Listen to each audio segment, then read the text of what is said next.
The door opened, and she flew out of it. Not gently, not with any of the grace he had always carried in that house. Juliana hit the cold night air of the estate courtyard with nothing but the bag in her hand, and the child growing inside her, and the sound of his voice still burning in her ears. "Get out!" That was all he had said. She turned around. The door was already closing. Sung Jin. Her voice did not shake. She had decided it would not shake. "Look at me." He stopped with his hand on the door. He did not turn around. She said, "I am carrying your children. Not a secret, not a problem. Your children, and you are sending me into the rain." The courtyard was silent, except for the rain hitting the stone. He said, without turning, "There will be money. There will be arrangements." She said, "I do not want your money." He said, "Juliana," she said, "say it to my face. If you are going to do this, say it to my face." He turned around, and she saw it. Not cruelty. That would have been easier. She saw fear. Pure, complete, consuming fear, wearing the face of the most powerful man in Gangnam. She looked at him for a long time. Then she picked up her bag. She walked through the gate. She did not look back. 5 years later, his gate opened again, and 2 children were standing in the rain, with his eyes. If you are new here, please hit the subscribe button right now, and drop a comment below telling us where you are watching from. This story is one you need to stay for from the very first second to the very last. Also, if stories like this make your heart race, I have something special for you. The Ultimate Mafia Boss Love Collection brings together 15 unforgettable Afro-Korean romance stories, 20 audiobook versions, and 5 exclusive bonus stories not available on YouTube, but only through the collection. Click the link below if you'd like hours of romance waiting for you anytime. Now, let's get into today's story. Park Sung-jin was 38 years old. He had inherited leadership of one of Seoul's most quietly feared criminal organizations at 26, when his father died of a heart attack at the dinner table in front of 6 associates, and nobody at that table called an ambulance for 7 minutes, because nobody wanted to make the wrong move without knowing who was in charge. Park Sung-jin had been the one to finally reach for the phone.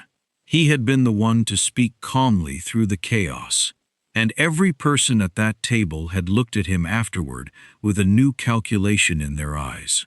He had been terrifying ever since. Not in the way of men who shout, not in the way of men who make dramatic gestures. Park Sung-jin was terrifying in the way of men who say very little and mean every word they say.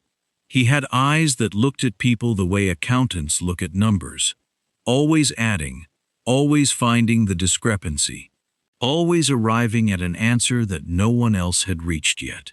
His organization controlled certain import and distribution arrangements that moved through several ports in South Korea. This is the polite way to say what it was. Everyone in the relevant circles understood what it was.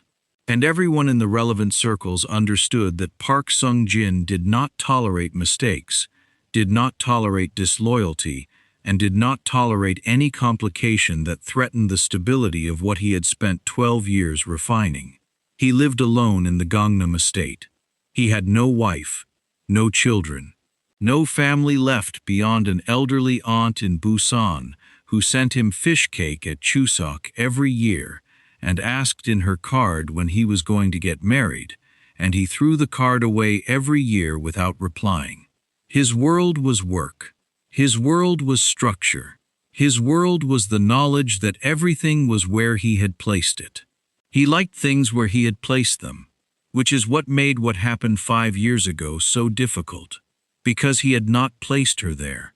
Her name was Juliana Williams. She had come to work at the estate as part of a household staff rotation, hired through a private agency that supplied domestic workers to high-end properties across Seoul. She was Nigerian, 24 years old at the time, quiet in the way of someone who had learned early that watching was safer than speaking. She had been in Korea for 2 years before she arrived at the estate. She spoke Korean well enough to navigate the household instructions. She learned quickly. She made no trouble. Park Sung-jin did not notice her for the first 3 months. This was not unusual. He did not notice most of his domestic staff. They were background, functional, invisible in the way that furniture was invisible. He noticed them when something was wrong, when something was missing, when something was not where he had placed it. He did not notice them when everything was correct. She was always correct. And then one night, in late autumn, Park Sung-jin could not sleep, which was not unusual, and went to the kitchen to find something to eat, which was unusual, because he did not usually permit himself the small indulgence of wandering his own house at odd hours.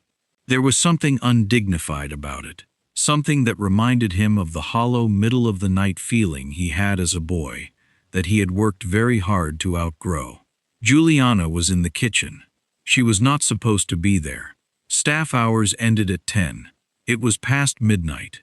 But she was sitting at the kitchen table with a small notebook and a glass of water, and she was writing something in a language he did not recognize. And she looked up when he walked in, with an expression so completely unafraid that he stopped moving for a second. Most people startled when he appeared unexpectedly. It was one of the consistent small satisfactions of his life. She did not startle. She looked at him the way you look at someone who has arrived exactly when you expected them to, even when you did not know you expected them. He said in Korean, "What are you doing here?" She said, in Korean, "I could not sleep either." He looked at her for a long moment.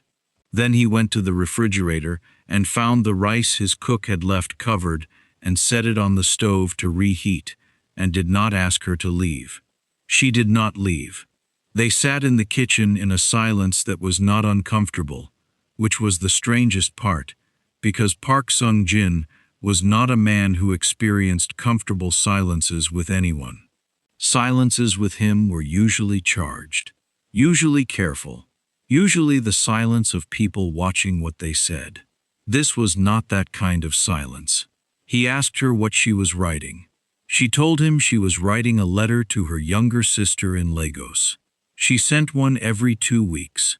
Her sister was in secondary school and struggled with mathematics, and Juliana always included problems she had worked out herself as examples, alongside the letter, because she believed understanding the steps mattered more than being given the answers. Park Sung-jin looked at her and said nothing. Then he said, "Does it work?" She said, "She went from bottom of the class to third. So probably he ate his rice." She finished her letter. He asked her once about Lagos, and she answered carefully, the way people answer when they are not sure how much of their real life is welcome in a conversation. He listened without interrupting. She noticed that he listened the way very few people listened, completely, without already forming his response while she was still talking. She noticed a lot of things about him that she probably should not have noticed. This is how it began.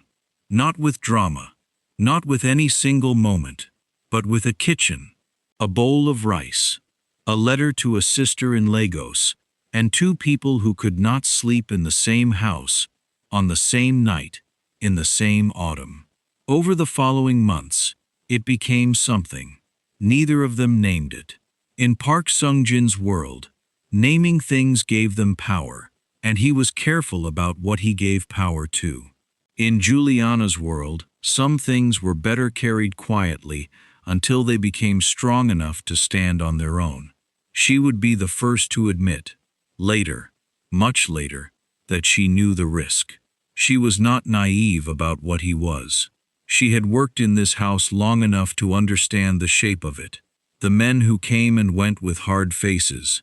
The phone calls that happened behind closed doors. The way the entire household adjusted its rhythm when he was in a difficult mood. the way weather adjusts to a coming storm.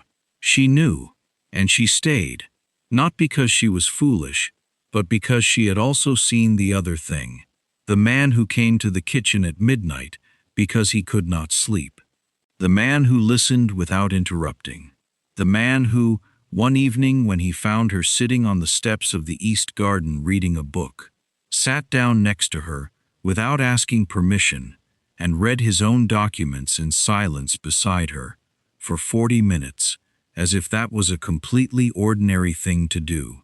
She had also seen the moment, one morning very early, when he found a bird that had hit the window and was lying stunned on the terrace. He had stood over it for 3 full minutes. He had not touched it. He had not called anyone. He had simply watched it, waiting. When it finally stood up and flew away, the expression on his face had lasted only a second before he composed it back into nothing. But she had seen it. He had looked relieved. That was the man she fell in love with. Which does not mean the other man was not also real. He was. Both were. When she became pregnant, she did not know for certain at first, and then she did. And she sat with it for 2 weeks before she said anything to anyone, because she needed to understand what she felt before she faced what he would feel. What she felt, once she understood it fully, was this. It was terrifying. It was enormous. And underneath the terror and the enormity was something that she could only describe as certain. Like the letters she sent to her sister every 2 weeks. Like the steps she always included. She believed in what was there. She believed in understanding things, rather than being given the answers. She told him on a Thursday evening. She asked to speak to him privately, which was unusual enough that he looked at her carefully when she made the request. He agreed. They met in his office. He was sitting. She was standing. And she told him the truth, in clear and simple language, because she had decided that simple and clear was the only way she knew how to do this. The room went very quiet. She watched his face. She had hoped to see the man from the kitchen at midnight, the man who listened without interrupting, the man who watched the bird fly away with relief on his face. Instead, she saw a different man. His expression did not collapse. It hardened, the way stone hardens. Not in anger, not at first, in something colder, something that looked like calculation, like a problem being solved in real time. He said, "How long have you known?" She told him. He said nothing for a full minute. She counted. 1 minute exactly. Then he said, "You should have told me immediately." She said, "I needed to understand it myself first." He said, "This is not how things work." She said, "I know." He said, "You understand what my life is, what this means for my position." And she looked at him with those eyes that missed nothing, and she said, very quietly, "I understand what you are afraid of. But I am telling you, there is a person growing.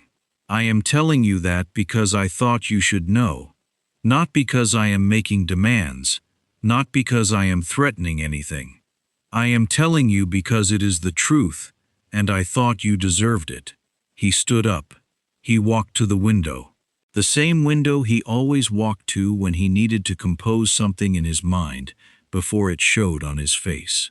He stood there for a long time, and when he turned around, the man from the kitchen was gone. Completely gone.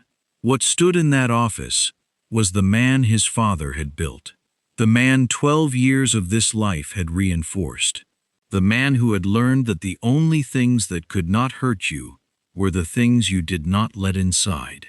He said, "You need to leave the estate." She said, "I see." He said, "I will arrange severance. I will arrange for you to be moved to a different city. There will be support." She said, "I do not want your support." He said, "Juliana." And the way he said her name, the way he always said her name, with a care that could not quite disguise itself, almost broke through. Almost. Almost is a very hard word to live with when you are standing in front of a man who is choosing fear over everything. She said, "Will you at least acknowledge what you are doing?" He said, "I am protecting both of us." She said, "No." Her voice was still quiet, still clear. "You are protecting yourself. That is your right. But I want you to say it plainly. Say it plainly so that I can hear you say it, and you can hear yourself say it." The room was very still. He said nothing. She nodded once. She picked up the small bag she had brought with her. She walked to the door of his office, and she stopped with her hand on the frame, and she looked back at him one final time. She said, "I hope you sleep better than I think you will." Then she was gone. She was in her room packing for less than 20 minutes. Ha-jin came to escort her, which was his job, and he did not look at her directly the entire time, which told her everything about how the instruction had been given and how much room there was to question it. None. It was raining that night. The same kind of cold November rain that was falling tonight, 5 years later, when the twins appeared at the gate. One of the junior guards drove her to a bus terminal 40 minutes away. He left the engine running while she climbed out. He did not wait to see her go inside. She stood in the rain for a moment outside the bus terminal. Her bag was not large. She had not taken much, because most of what she had been given in that house, she did not want to carry. She looked at the sky. Then she walked inside. And that, for 5 long years, was where the story of Park Sung-jin and Juliana Williams was supposed to end. Supposed to. The east sitting room of the Park estate was smaller than the main receiving rooms, and that was the only thing small about it. The furniture was heavy and expensive, chosen by someone who understood that comfort and authority were not the same thing, and that a sitting room could communicate both without trying. The walls held 2 paintings, a landscape and something abstract. Neither of them invited you to feel at home exactly. They invited you to understand that you were somewhere significant. The twins sat on the sofa. They sat with their backs straight and their hands in their laps and their eyes moving around the room with a slow, methodical attention that was so unusual in children that the young guard who had been posted just outside the open door kept glancing in because he could not help himself. He had younger siblings. He knew what 5-year-olds looked like in an unfamiliar room. They fidgeted. They reached for things. They asked questions in loud voices without waiting for answers. They were noise and movement and curiosity with no off switch. These two were completely still. A woman from the kitchen staff had brought 2 cups of warm barley tea and a small plate of rice crackers and set them on the table in front of the children, and retreated quickly. The girl reached for her cup with both hands, the way Korean children were taught to receive things from adults. The boy waited until she had hers before reaching for his own. He was looking at the painting of the landscape. The guard outside the door noticed this. Noticed the boy's eyes moving across the painting methodically, the way someone reads a page, left to right, line by line. Not like a child admiring a picture, like someone cataloging information. Then the boy spoke. He did not speak to the guard. He spoke to his sister. He said something in a low voice, and his sister tilted her head and responded, and they had a quiet exchange that the guard, whose Korean was the only language he knew, could not follow because the children were not speaking Korean. They were not speaking English either. Whatever language it was familiar between them. Comfortable, fast, like breathing. Then the boy switched back to Korean, completely and without any transition, and looked at the guard in the doorway and said politely, "When will he come?" The guard blinked. "Soon." The boy nodded. He picked up his tea. He drank it in small, careful sips. The guard outside the door thought, for a reason he could not fully explain, that he felt more observed than the children did. Park Sung-jin arrived 12 minutes later. He did not rush. He had learned long ago that the pace at which a man enters a room communicates his understanding of who controls it. He walked at his own pace. He wore dark trousers and a plain dark shirt, what he had been working in, because changing would have communicated something he did not want to communicate. He came as he was. He stopped in the doorway and looked at them.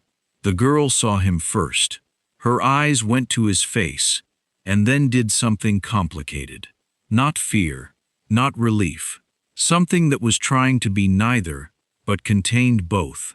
She pressed her shoulder against her brother's, without looking at him. A small, involuntary movement. He's here. The boy turned, and Park Sung-jin, who had spent 12 years building a face that showed nothing, felt the world tilt, because the boy's eyes were his. Not similar, not reminiscent, not the kind of resemblance you argue about over a dinner table while someone says you cannot tell these things for certain. Identical. The exact shape, the exact stillness, the exact way they moved, measuring everything without hurrying. He was looking at himself at 5 years old, and he had never in his life felt less prepared for anything. He walked into the room. He sat in the chair across from them. He did not reach for them. He did not perform warmth he had not earned. He looked at them the way he looked at everything he needed to understand. He said, in Korean, "What are your names?" The boy said, "I am Ji-won. She is Seong-min." Korean names. That surprised him. He said, "Who named you?" Ji-won said, "Our mother." He said, "Where is your mother?" "She is waiting," Ji-won said. "We asked her to wait. We said we wanted to come first." Park said, "You asked her to wait." Ji-won said, "Yes." Park looked at Song-min. She had not spoken yet. She was watching him with an expression that was harder to read than her brother's. Less careful. More something else. He could not name it immediately, and he was a man who named things quickly. He said to Song-min, "And you agreed to come first?" Song-min said, "It was my idea." He looked at her again. She did not flinch under it. He said, "Whose idea was it to come to this address?" Ji-won and Song-min looked at each other for a fraction of a second. Then Song-min said, "Both of us." He said, "How did you know this address?" A small pause. Ji-won said, "We looked." He said, "You are 5 years old." Ji-won said, "We are 6. Park said, "You are 6 years old and you looked up this address." Ji-won said, "Our mother does not know we had this address. We found it ourselves. She thinks we found this neighborhood by following a different lead. We did not correct her." Park Sung-jin stared at his 6-year-old son who had just casually admitted to a small operational deception with the composure of a mid-level manager reporting a workflow adjustment. He said, "You are saying you hid information from your mother." Ji-won said, "We protected her from a decision she might have changed her mind about." The silence that followed had a weight to it. And then, because there was nothing else appropriate, Park Sung-jin said, "Where did she think you were leading her tonight?" Seong-min said, "To a community center in this area, where we heard a man matching your description, sometimes donated resources. We told her we wanted to see it. She agreed to bring us and wait outside," Park said. "And instead you came here." "We made a small turn," Ji-won confirmed. Another silence. Park said, very carefully, "And you do not think your mother will be concerned about the small turn?" Seong-min said, "We told Ha-jin at the gate to call her and tell her where we are. We said to say we are safe and with the correct person, and she should come when she is ready."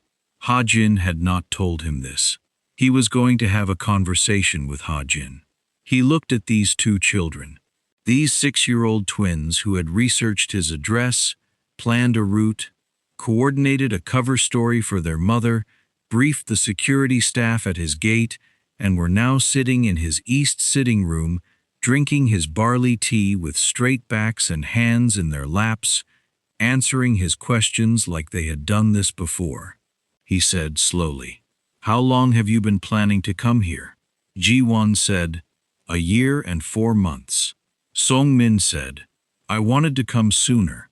He said we needed more information first." Ji-won said, "We needed more information first."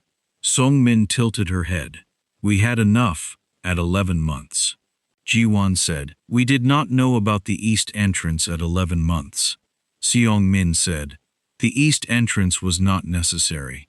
Ji-won said, "It was a contingency."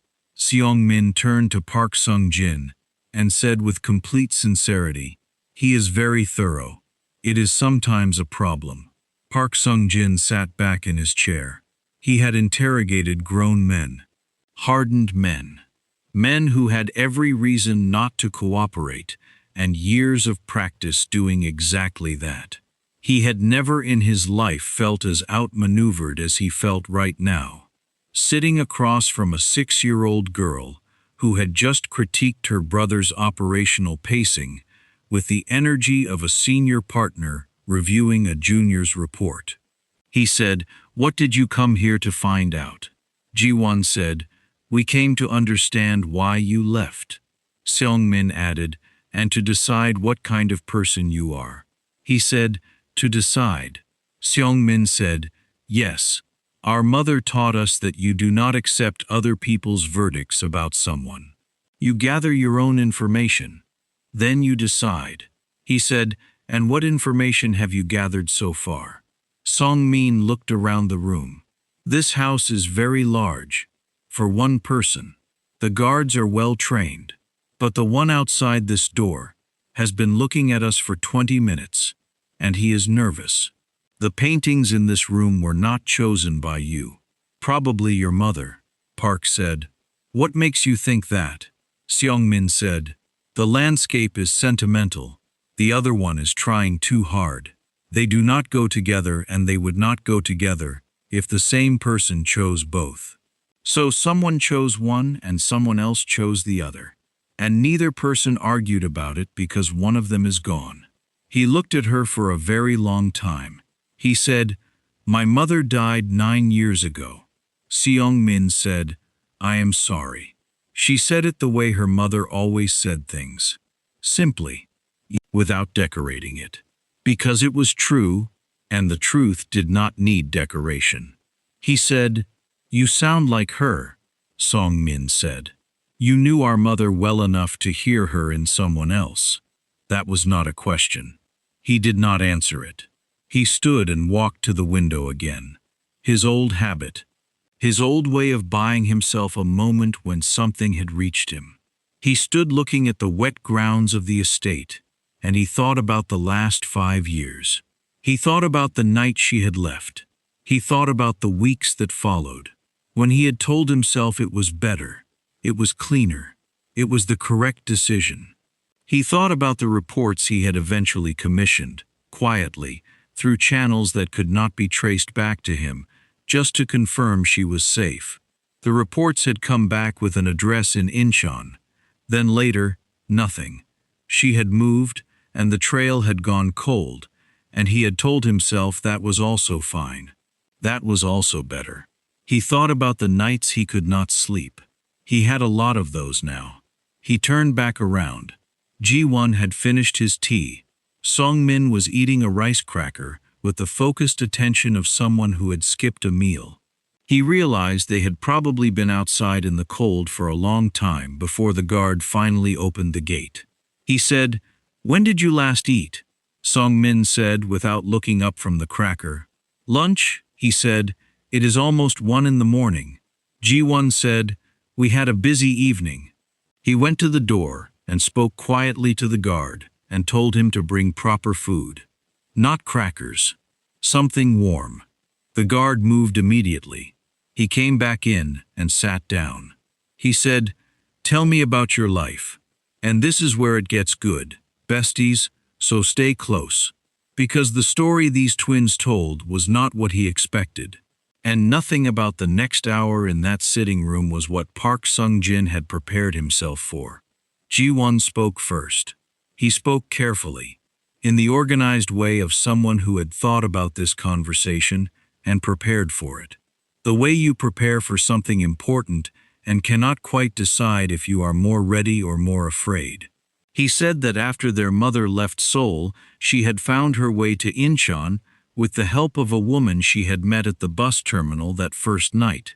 A woman named Hyeja, who ran a small guest house near the waterfront, and who had looked at a pregnant young woman standing in the rain outside a bus terminal at midnight, and had not asked any questions. Only one. She had said, "Do you have somewhere to go?" And when the answer was no, she had said, "Come." Hyeja, Ji-won explained, had become the first person outside their mother who they called family. She was Korean, in her 60s, and she had strong opinions about fermented vegetables and weak opinions about everything else, which made her, as Seong-min pointed out, an excellent person to live with. Their mother had stayed at the guest house through the pregnancy. She had worked where she could. Kitchen work, cleaning, translation, because her Korean had by then become genuinely strong, and there was always someone at the waterfront who needed something translated and had money to pay for it. She had saved carefully. She had been preparing. The twins were born in March. In the hospital, she had held them for the first hour without saying anything, just looking. Song-min had been quieter as a baby. Ji-won had been louder. This, Song-min said, was the first sign of the fundamental difference in their temperaments that remained accurate to this day. Ji-won said that was not accurate. Seong-min said she was correct, and he knew it, and his thoroughness meant that sometimes he was simply slower to arrive at the obvious conclusion, which was not the same as being wrong. They were 6 years old. They argued like this all the time. Park Sung-jin found himself doing something he had not done in a meeting in 12 years. He lost track of time. Their mother, Ji-won continued, had begun rebuilding in earnest after the twins were born. She had started a small food business. Nigerian food, sold at first from the guest house, then from a market stall, then, after 2 years of the market stall, from a small shopfront that she rented on a street that Haja's nephew owned. She specialized in soups and stews and rice dishes that she made in large batches every morning and sold in containers. She had regular customers within a month. Within a year, she had a waiting list. Juliana Williams, it turned out, knew how to work. She had always known how to work. That was one of the things, Park Sung-jin remembered, that he had noticed about her in the beginning. Not because she was obedient, but because she was precise. She did things correctly the first time. She did not require management. Seong-min said their mother had taught them both to cook by the time they were 4. Not as a game, as a skill. She had said a person who cannot feed themselves is dependent on someone else's mercy, and mercy was not a currency you could count on. Ji-won had learned the logistics, the timing, the efficiency. Seong-min had learned the flavor, the instinct, the adjustment. Ji-won said this was because Seong-min was impatient. Seong-min said this was because Ji-won was risk-averse. Park Sung-jin said nothing, but something in his chest did the thing it had been doing since they arrived. A slow, involuntary tightening that he could not fully stop. He asked, "Did your mother ever speak about their father?" The room went quiet. Ji-won said, "She said our father was a powerful man who was afraid of something he could not control." Seong-min said, "She said that fear did not make him a bad person. It made him someone who made a bad choice."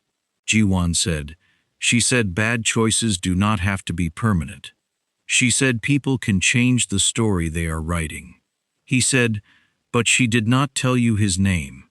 Ji-won said, "She gave us enough to find you ourselves." He looked at Ji-won. That was deliberate. Ji-won said, "She wanted us to arrive by our own decision, not by her instruction." He said, "Why?" It was Seong-min who answered. She put down the second rice cracker she had been eating and looked at him with the eyes that were her mother's eyes, and she said, "Because she wanted you to meet us as people who chose to be here, not as children who were brought. There is a difference. People treat you differently when they know you chose." The food arrived. Warm soup, rice, a few side dishes that the kitchen had assembled quickly. The twins moved to the table and sat, and Ji-won folded his hands and said something quiet before eating, which Park Sung-jin recognized after a moment as a brief grace, the kind Juliana had done before every meal in the kitchen at midnight. Eyes closed, lips moving, quick and private, and then she would look up and pick up her spoon. He watched his children eat. They were hungry. They were trying to be dignified about being hungry, which was something Juliana had taught them, because she was Juliana, and Juliana believed that how you carried yourself in small moments was the real measure. He thought about 5 years. He thought about what 5 years had built in this room, and then a message came through from Ha-jin on the small device in his pocket. He read it once. He read it twice. He looked up at Ji-won. He said, "Your mother has arrived at the gate." Ji-won and Seong-min exchanged a look that contained an entire conversation. Seong-min said, "Is she angry?" Ha-jin's message had included her voice from the intercom. Park said, "She is not angry." He paused. "She is calm." Ji-won said, "That is sometimes worse." Seong-min nodded solemnly. "Calm means she is thinking." Park stood. He went to the door. He said to the guard, "Bring her in." The east sitting room. He paused. "And tell Ha-jin to prepare the main receiving room. Tell him it might be needed." Then he came back inside and sat down across from the twins, who were finishing their soup with the focused appreciation of people who had not eaten since lunch. And he said, "What would you like me to say to her?" Ji-won looked up from his soup. He thought about this seriously. Then he said, "The truth. Whatever the truth is, even if it is uncomfortable." Seong-min said, "Especially if it is uncomfortable." He said, "And if the truth is that I made a choice I cannot take back?" Ji-won said, "Then say that." Seong-min added, "But also say what you are going to do now. The past is what it is. What matters to us is now." He looked at these two children.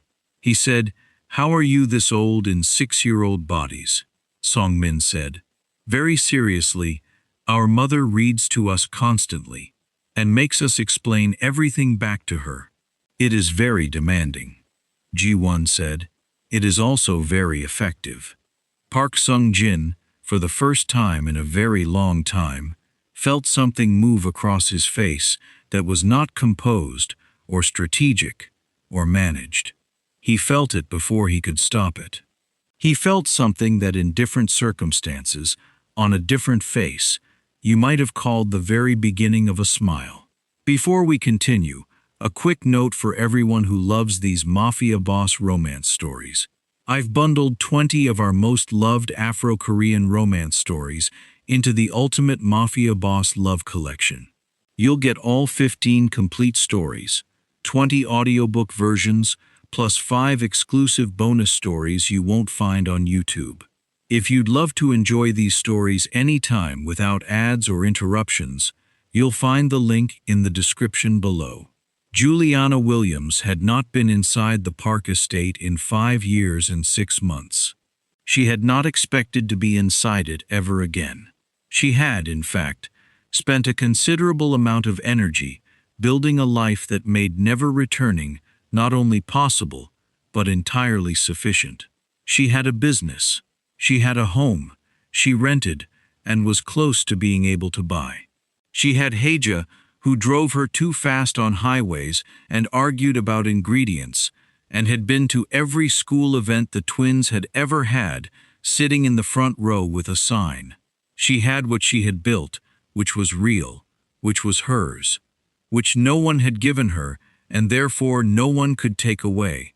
She had the twins, who were, she would say to Hija on evenings when things were hard, simultaneously the best thing that had ever happened to her and the most exhausting thing she had ever survived. And both of those were true at the same time and did not cancel each other out. She had not planned to come here tonight. She had planned to take her children to a community center in Gangnam, where she believed they were following up on a charitable organization they had decided they were interested in, which she had thought was unusually civic-minded of them, but had encouraged, because she believed in encouraging civic-mindedness, and also because she was a woman who ran a food business from 5 in the morning, and by 6 in the evening, she was tired enough that the idea of her children being independently curious about community service felt like a gift. She had been sitting outside in the car for 11 minutes when the call came from a number she did not recognize. A man's voice, calm and professional, who had said, "Your children are safe. They are inside the park estate. You may come when you are ready." She had sat with the phone in her hand for 30 seconds. Then she had looked at the window of the car and said 3 words out loud that she had not said in front of the children in 6 years. The 3 words were not printable on this channel. Then she had started the car. She was not angry when she arrived at the gate. This surprised her because she had been certain she would be angry. She had been preparing anger the entire drive. She had been assembling it, organizing it into the specific shape of what you say to 2 6-year-olds who have committed a complex multi-step deception to bring you to the door of the man who threw you out in the rain. But by the time the gate opened and she walked through it, the anger had settled into something quieter and more complicated. Something that felt, if she was honest, like the calm before you make a decision you have been postponing. She had been postponing this, not consciously, but somewhere in the back of her mind, where the truths you do not look at directly live. She had known that the twins were getting to the age where this question would become unavoidable. They were too observant, too thorough, too much like him, which was the part that broke her heart a little every time she thought about it. Not because she resented it, but because she loved them for it, and resented him for making that complicated. She followed the guard across the estate grounds. It was still raining lightly. The estate looked exactly as she remembered. The fountain was off, the garden lights were on. She had used to walk this path every evening after her duties ended, back when she had been invisible and content to be so. She was not invisible now. She was a woman who had given birth alone, raised 2 extraordinary people, mostly alone, built something from nothing, in a city where she started with nothing, and walked back through a gate she had been thrown out of with her head exactly as level as it had been the night she left. The guard brought her to the east sitting room. She stopped in the doorway. The twins looked up from their soup. Songmin's face did the thing it always did, when she had done something she knew was questionable. Not guilty, exactly, because Songmin had a complex relationship with guilt that involved a great deal of rationalization, but somewhere in the neighborhood of anticipatory accountability. Jiwon said, "We can explain," she said in the language only the 3 of them shared, the Igbo she had taught them alongside Korean and English, because she believed your mother tongue was not a gift you gave away. You had better. Then she looked across the room. Park Sung-jin was standing. He had stood when she came in. She noticed that. He had not stayed seated in the chair of authority. He had stood. She looked at him. He looked at her. 5 years. He was the same. That was the thing about him. He had not softened. He had not aged into warmth. He looked exactly like the man she remembered. Precise and guarded, and somehow both present and behind glass at the same time. But he had stood. She said in Korean, "I apologize for arriving this way. They were not supposed to come here." He said, I know. She said, they have explained themselves, I assume. He said, thoroughly. Sung-min said quietly and from behind her soup bowl, we also apologized. Ji-won said, we did. Juliana looked at her children for a moment. Then she looked back at Park Sung-jin. She said, I would like to speak with you privately, if you are willing. He nodded. He looked at the twins. He said, can you manage for 20 minutes? Ji-won said, there is more soup. Sung-min said, and we have questions about those paintings. He said, I will answer them after. Sung-min looked at Ji-won. Ji-won looked at Sung-min. They turned back to their soup. Juliana followed Park Sung-jin to the main receiving room, and she would tell Hyeja later, much later, that walking through this house again was the strangest experience. Not because it had changed, because it had not. Because every room was exactly as she remembered, and she had imagined, in the years since, that she might have exaggerated it. Might have made it larger, or colder, or more impressive than it was. But she had not. It was exactly as large and cold and impressive as she remembered. The main receiving room had a low table and chairs that were intended for guests who were being treated seriously. He sat. She sat across from him. There was no tea this time, which she thought was probably correct. This was not that kind of conversation. He said, I had you found. She looked at him. When? He said. About 3 months after that night. I commissioned a trace through a private firm. They found an address in Incheon. She said, I know. I saw the notice. He said, you saw it. She said, Hyeja's nephew works in building management. He told me someone had been asking about my residency documents. I moved the following week. He looked at her. You knew I found you, and you moved anyway. She said, I did not know why you were looking. In my experience at that point, looking for me was not in my best interest. He said nothing. She said, did you plan to do something with the address? If you found it? He was quiet for a moment. I do not know. He said, I told myself I only wanted to confirm you were safe. She said, were you going to help? He said, again, I do not know. She respected that. The not knowing. The honest not knowing was better than a constructed answer. She said, I want you to understand something.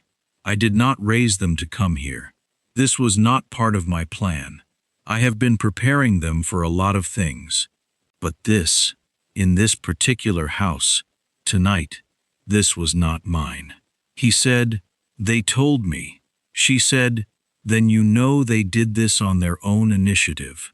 Which means you should know that the people who raised them into children who could do this are not people who spent the last 6 years preparing an assault. They are people who raised children who believe in gathering their own information and making their own decisions. He said, you? She said, me, Hyeja, a few good teachers. A lot of arguments about everything, mostly at breakfast. Something almost moved on his face again. She said, how long have you been in this house alone? He said, I am not alone. There is staff. She said, staff is not the same thing, and you know it. He looked at her. She said, I am not saying this to wound you. I am saying it because I need to understand who you are now, so that I can have an honest conversation with you about my children. He said, your children. She said, they are mine. They have been mine for 6 years while you did not know they existed, or while you did not permit yourself to know. That landed. He said, I deserve that. She said, yes. A silence. She said, I did not come here tonight, planning to forgive you. I want to be clear about that. I do not have a tidy ending prepared.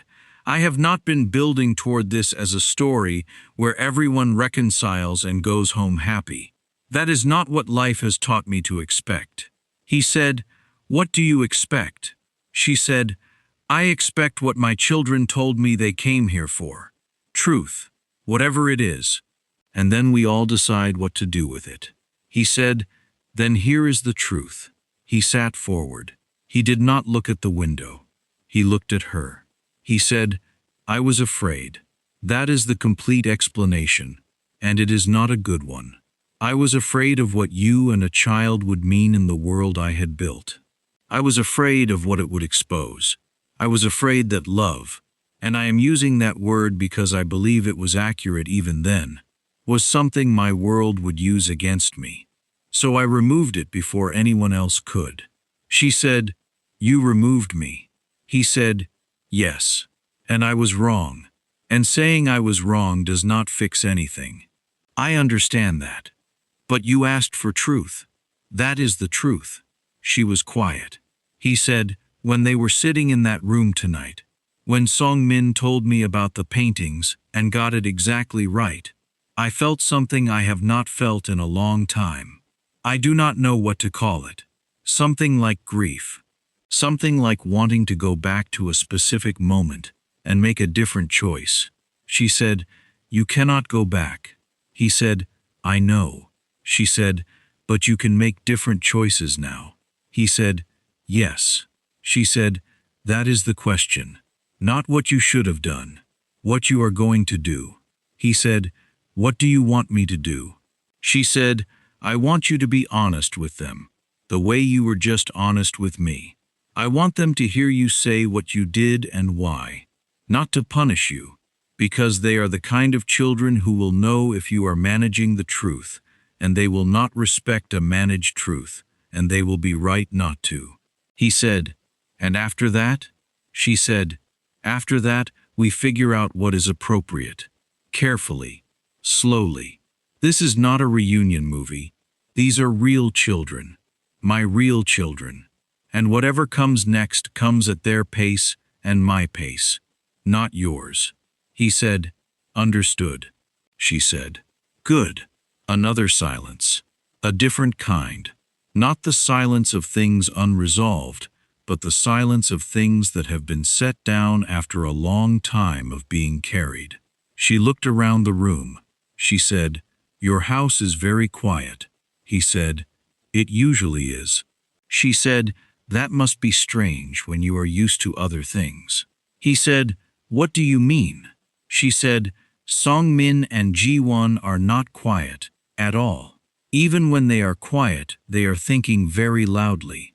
You can hear it in the room. The thinking. He said, I noticed. She said, how was that for you? He said, very quietly, it was the least alone I have felt in 5 years. Now if there is anyone out there who has not subscribed to this channel yet, please stop right now and subscribe, because what is coming in the next part of this story is the moment that will stay with you. This is the emotional peak. Comment below and tell us what you would do if you were in Juliana's position right now. Like the video so we can keep making stories like this for you. They walked back to the east sitting room together. Not side by side exactly. Not yet. But not separately either. Something in between. The twins looked up when they entered. Seong Min assessed the mood of the room the way she always assessed the mood of the room, with her eyes doing a fast sweep that was so fast it looked like she was simply looking forward. Then she picked up her cup again. Ji-won said, is it resolved? Juliana said, we have started. Ji-won said, started is good. Starting is harder than continuing. Park Sung-jin looked at Ji-won for a moment. He said, who told you that? Ji-won said, my mother. Park said, she is right. Sung-min said, she usually is. She said it completely without irony. As simple fact. Juliana sat down. Park sat down. And for a moment, the four of them were in a room together, and nobody said anything, and it was not uncomfortable, in the way silences are uncomfortable, when things are unresolved. It was the kind of silence that happens when a room finally contains everything it was supposed to contain, and is adjusting to the weight. Seong Min said, you said you would answer questions about the paintings. Park looked at the painting on the wall. The landscape. He said, "My mother chose that one. She bought it at a gallery in Incheon when I was about your age. She said it looked like a place where nothing bad had happened yet." Song Min looked at the painting seriously. "And the other one?" he said. "I chose that one 10 years ago." Song Min looked at the abstract painting. She looked at him. She said, "Yours is trying too hard." He said, "I know." Ji-won said, "You should get a different one." He said, "What would you recommend?" Ji-won thought about this with genuine seriousness. Then he said, "Something that does not feel like it is explaining itself." Park said, "That is a good criterion." Ji-won said, "Our mother's shop has a painting above the counter that a customer gave her. I like it. It is of the Incheon waterfront at low tide." Park said, "Does it explain itself?" Ji-won said, "No, it just shows what is there." Park nodded. He looked at Juliana. She was watching her children with the expression she wore when they did something that reached her in a way she was not going to announce in front of witnesses. He recognized it because he had seen it once before, years ago, in the kitchen at midnight, when he had laughed at something she said. A real laugh, not the controlled kind, and she had looked at him exactly this way, like someone finding something they had thought was lost. He understood now why she had kept coming back to the kitchen. He understood, sitting in this room with his children and their mother, that she had not been chasing him. She had been recognizing something, and she had been right to recognize it. The thing she saw was real. He had buried it very efficiently, but it had been real. Seong Min yawned. It was enormous and complete and entirely undignified, and then she looked slightly embarrassed about it for exactly 1 second before arranging her face back into composure. Ji-won looked at her. Seong Min said, "I am not tired." Ji-won said, "You yawned like a seal." Seong Min said, "I did not." Ji-won looked at Park Sung-jin. "She yawns like a seal. Every time. Since she was a baby. Our mother has a recording." Juliana said, "I do not have a recording." Ji-won said, "She has a recording." Park Sung-jin looked at Song Min, who had arranged her face into the expression of someone who was absolutely not yawning like a seal and never had, and something in the room shifted permanently. Because he laughed. Not the controlled kind. Not the small movement around the mouth. A real laugh. Short but real. The kind that comes out before you can organize it. The twins stared at him. He cleared his throat. He looked at the table. Seong Min said, "Carefully, that was the first time you have laughed since we arrived." He said, "Yes." Song Min said, "You should do it more often." He said, "I am told this." Song Min said, "By who?" He said, "No one, actually. You are the first." Song Min nodded, as if this confirmed something she had suspected. She said, "Then you have been spending time with the wrong people." It was past 2 in the morning when Ha-jin appeared quietly in the doorway and looked at Park Sung-jin with the expression of a man who had seen many unusual things in 12 years of this work and was still slightly uncertain how to categorize tonight. Park looked at him. Ha-jin said quietly, "The children are falling asleep." He said it as though reporting a security situation that required management, which, in a way, it was.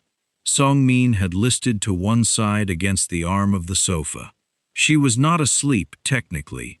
Her eyes were still fractionally open.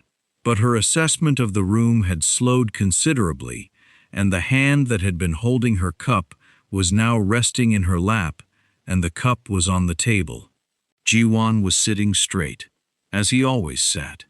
But his eyes had a soft, unfocused quality that meant his extraordinary mind had finally decided it had gathered enough information for one evening and was beginning the process of shutting down for maintenance. Juliana looked at her children. She said something in Igbo, low and quiet, the two syllables that meant something like "come back." And Seong-min's eyes focused again, and Ji-won straightened, and they both blinked at the room as if locating themselves. Seong-min said, "I was not asleep." Ji-won said nothing, which was more honest than saying he was not asleep either. Juliana said, "We should go." Park said, "It is late. The roads are wet." He paused. He was aware this was the most domestically careful thing he had said to anyone in years. "You are welcome to stay. There are prepared rooms." Juliana looked at him. He said, "I am not making a demand or a request. I am offering." She said, "I know the difference." She looked at her children. Ji-won had not fallen asleep because he would not permit himself to fall asleep in an unfamiliar location until he had categorized the location as safe.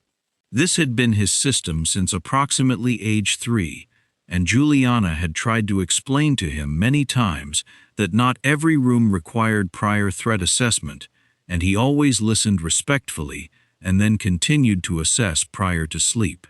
She watched him do the assessment now. She could see it in the way his eyes moved around the room one more time. The exits, the guard position, the face of the man across from them, which Ji-won looked at last and longest. Ji-won looked at Park Sung-jin. He said, "Are we safe here?"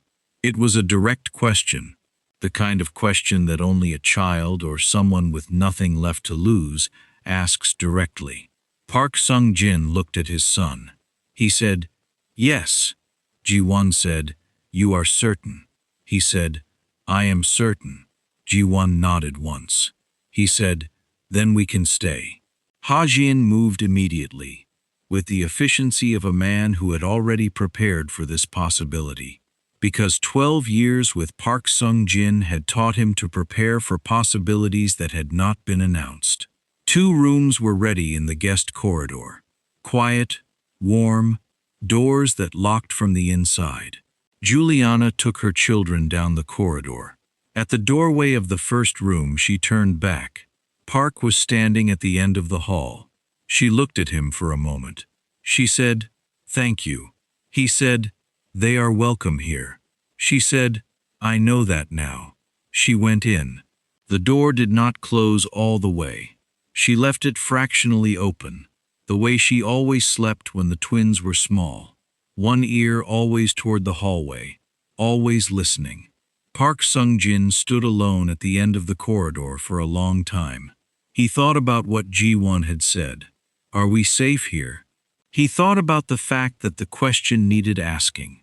He thought about what it meant that a child who was half him had grown up needing to ask that question, had grown up in a world where the answer could not be assumed, and that this was a thing he had made true by the choice he had made 6 years ago. He went back to his office. He did not try to work. He sat in the chair and looked at the document on his desk that he had been reading when Ha-jin first came to find him, which already felt like it had happened in a different century. He thought about what Juliana had said. "What are you going to do now?" Not what you should have done, what you are going to do. He sat with that for a long time. Then he opened a drawer in his desk.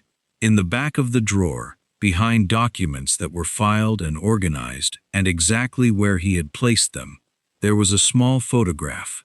He had not put it there intentionally.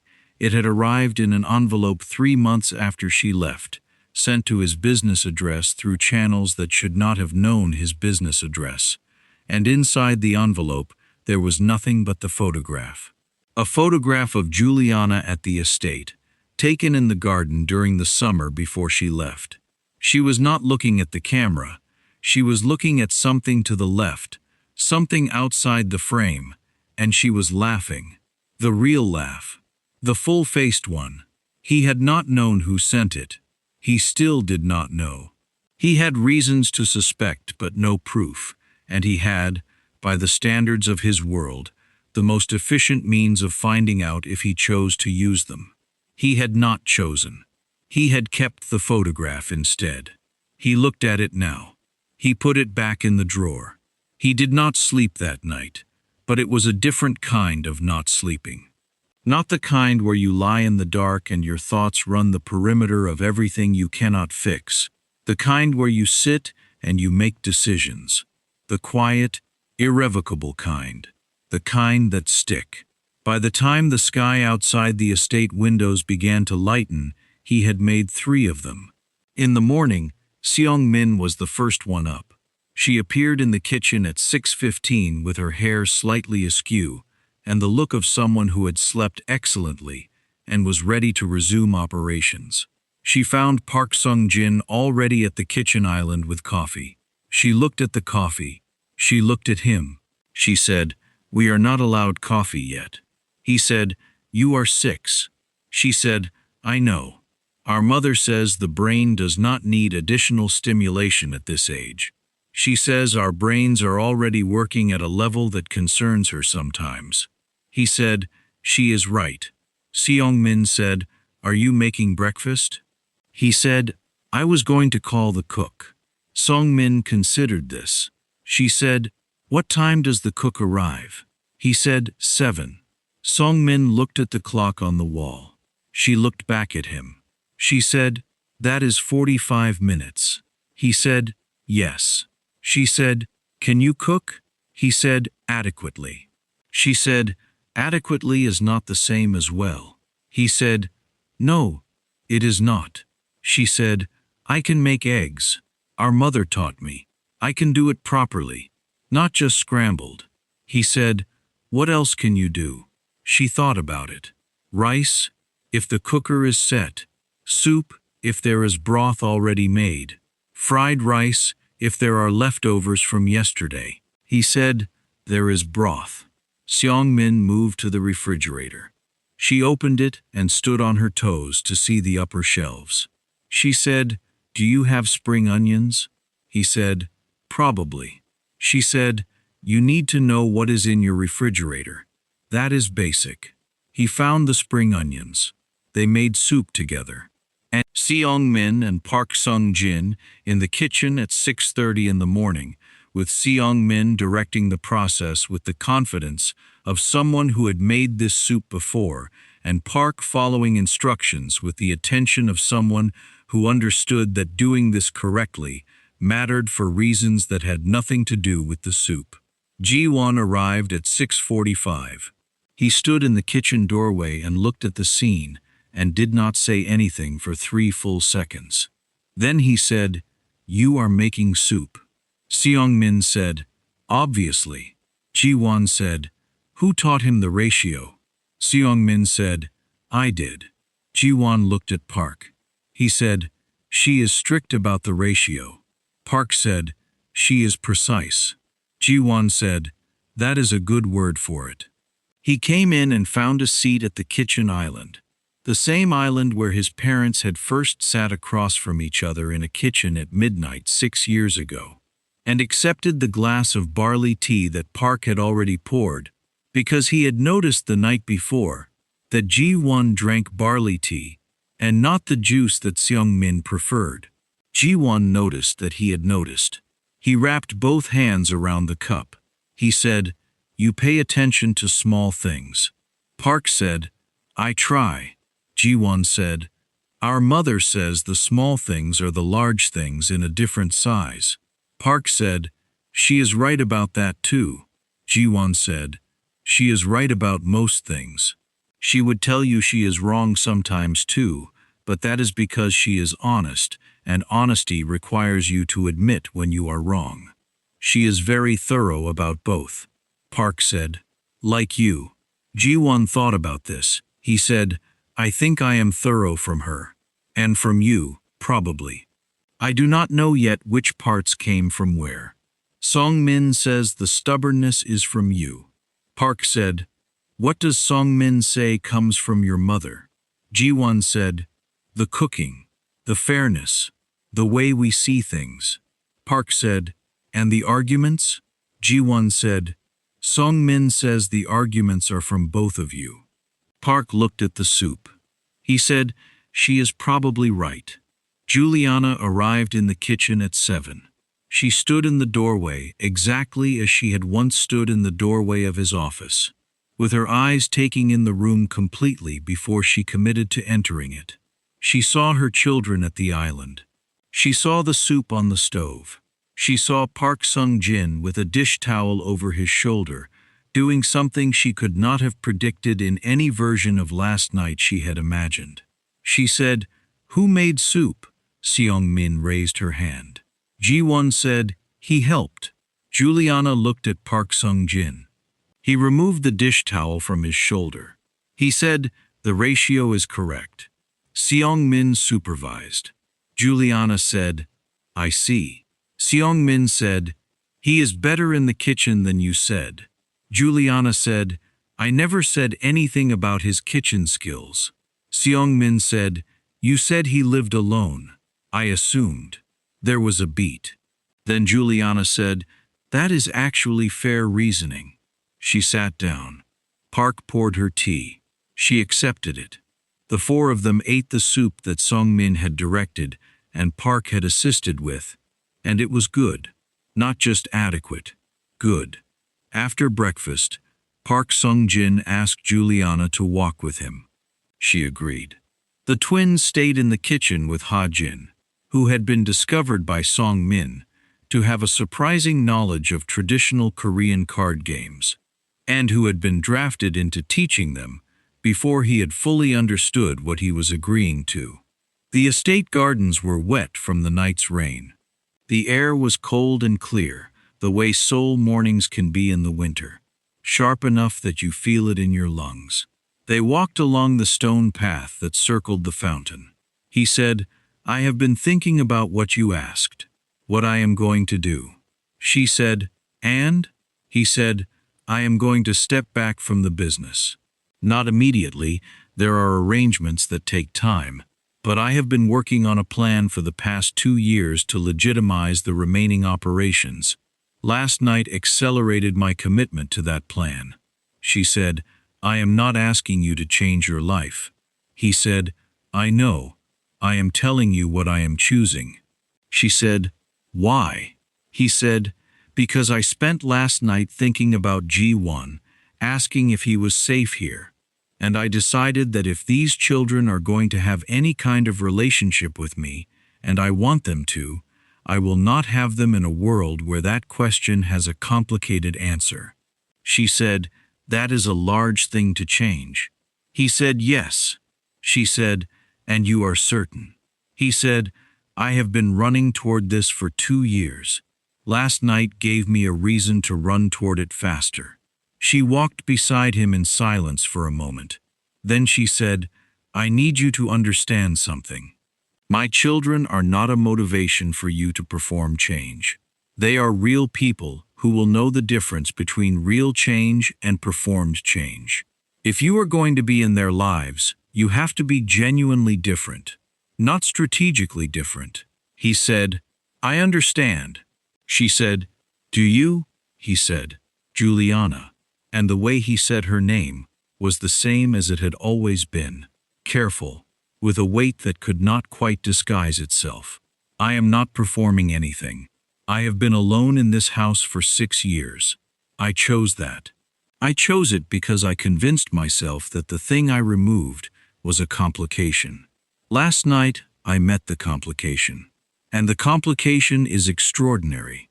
And everything I believe about what matters, every honest thing I have ever told myself, tells me that the choice I made 6 years ago was the worst one I have ever made." She stopped walking. He stopped too. She looked at him. The cold morning light was even and clear, and there was nowhere to arrange his face into something different from what it was. She said, "I am not going to tell you that we can go back. We cannot." He said, "I know." She said, "I am not going to tell you that forgiveness is immediate. It is not." He said, "I know." She said, "But I am standing in this garden talking to you, and my children made soup with you this morning, and Seong-min told you that you should laugh more often. Those things are also true." He said nothing. She said, "We will take this one day at a time. very slowly.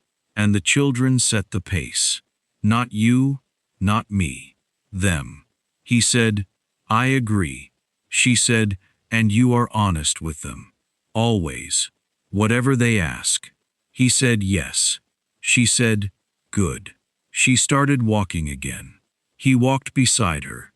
After a while she said, the soup was good this morning.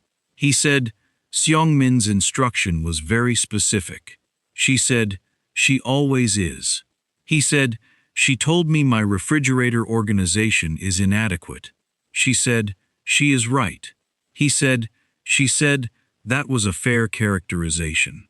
Juliana smiled. Just slightly. The kind that does not ask permission. He saw it. He did not say anything about it. He simply walked beside her, and felt the cold morning air, and thought about all the things that had happened in one night in this house, and what they meant, and where they led. When they came back inside, Ji-won was sitting on the floor of the main hall with Ha-jin, learning a card game with the intense concentration of someone who intended to master it before lunch. Song-min was at the window looking out at the gardens with an expression that meant she was planning something. She turned when they came in. She looked at her mother. She looked at Park Sung-jin. She said, did you resolve more things? Juliana said, we made a start. Song-min said, starting is harder than continuing. Park said, your brother told me that. Song-min said, our mother says it. He just says it more often. She tilted her head. Are we coming back? The room went quiet. Juliana looked at Park. He said, to Seong-min, if you want to. Seong-min said, we would like to. Ji-won did not look up from his card game. He said, we discussed it last night. Seong-min said, when we were not sleeping. Ji-won said, we were still awake at midnight. Park said, what did you decide? Ji-won finally looked up. He said, we decided that the story is not finished, and that leaving before you understand something does not mean you understand nothing. It just means there is more.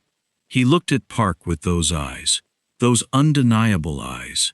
We want to understand more. Song-min said, also the paintings need replacing.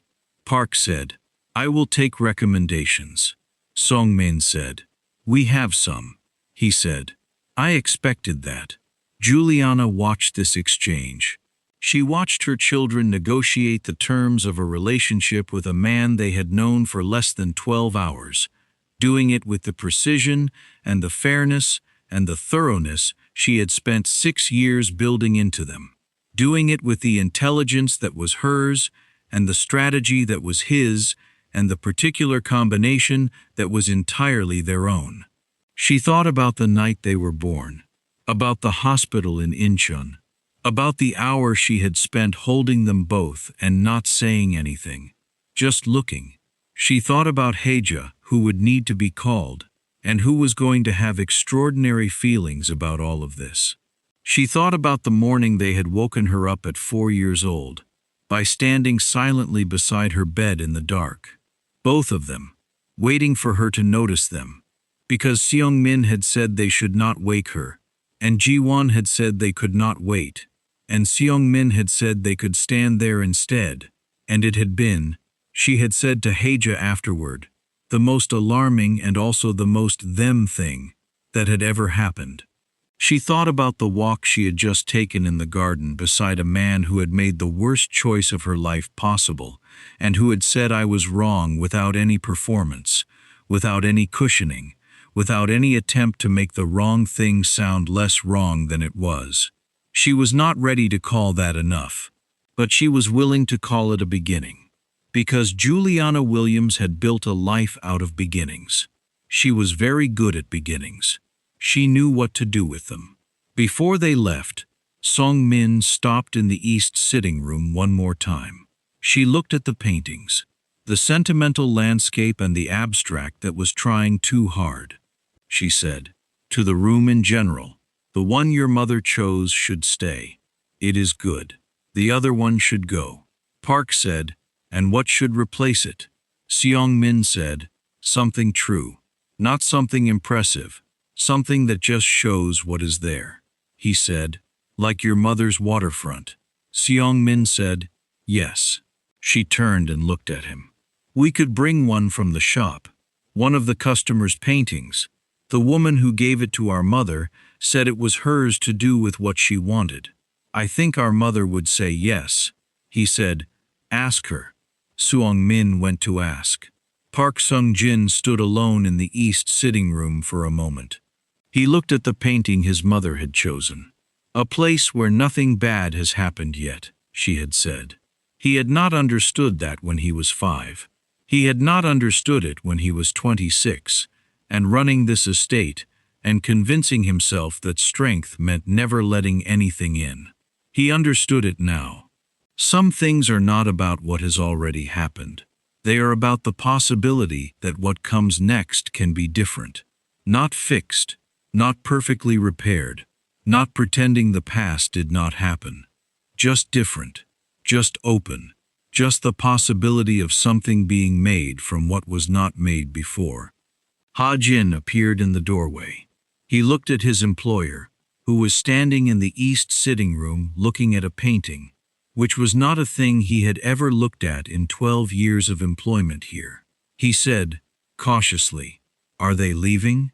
Park said, yes, for now. Ha-jin said, are they coming back? Park looked at the doorway where Seong-min had just been standing with her assessment of the paintings and her plans for replacement and her absolutely unshakable certainty about everything she believed. He said, yes. Ha-jin nodded. He did not ask anything further. But something in the set of his shoulders as he walked away told Park that 12 years of observation had given his head of security a very clear picture of what had changed in this house tonight, and that whatever he privately thought about it, whatever surprise or calculation it involved, he was choosing, in this moment, to simply let it be. The car that took them back to Incheon was one of Park's. He had offered. Juliana had looked at the offer for a moment and then said yes, because Song-min was half asleep against the window before they even got to the gate, and Ji-won would not sleep until Song-min did, and it was a long drive, and she was a woman who made practical decisions.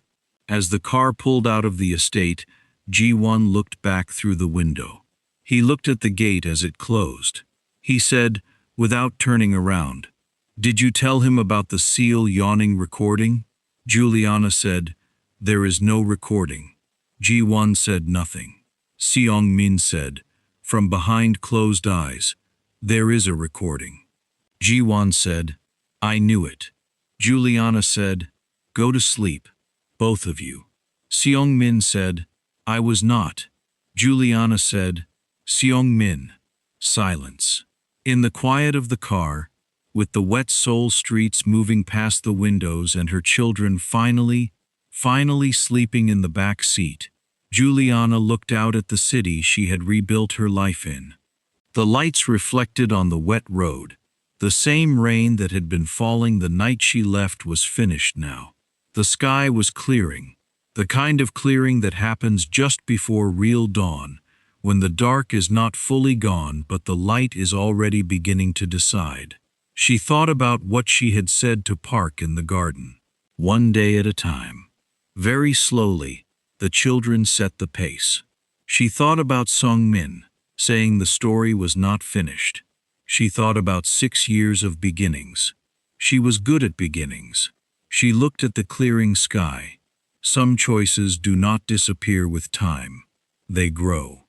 They become children who find addresses and research security protocols and ask questions that hit like stone. They become truths that knock on your door in the rain at midnight because the rain does not care how long you have been pretending the past is gone. And then you have to decide, not what you should have done, what you are going to do. Park Sung-jin had said he would be honest with them. Always. She believed him. She would watch. She would see. And if the honest thing turned out to be real, they would all figure out together what the story looked like, when the people writing it finally decided to be brave enough to write it true. Outside, Seoul moved on around them, enormous and indifferent and full of people beginning things every single minute of every single night.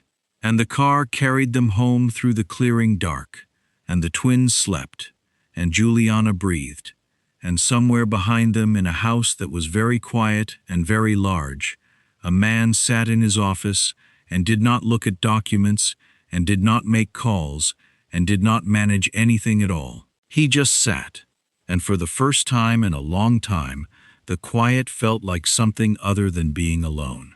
Please like this video right now. Share it with someone who needs to hear a story about what happens when the past stops running from you and walks up and knocks on your door. Subscribe to this channel for more stories that stay with you long after the screen goes dark. Drop a comment below and tell us what you would have said to those twins at the gate. Tell us where you are watching from.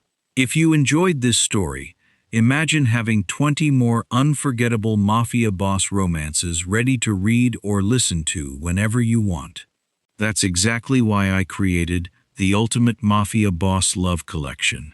Inside, you'll find 15 complete stories, 20 audiobook versions, and 5 exclusive bonus stories that aren't available on YouTube. You can get instant access through the link in the description. Thank you for listening, and I'll see you in the next story.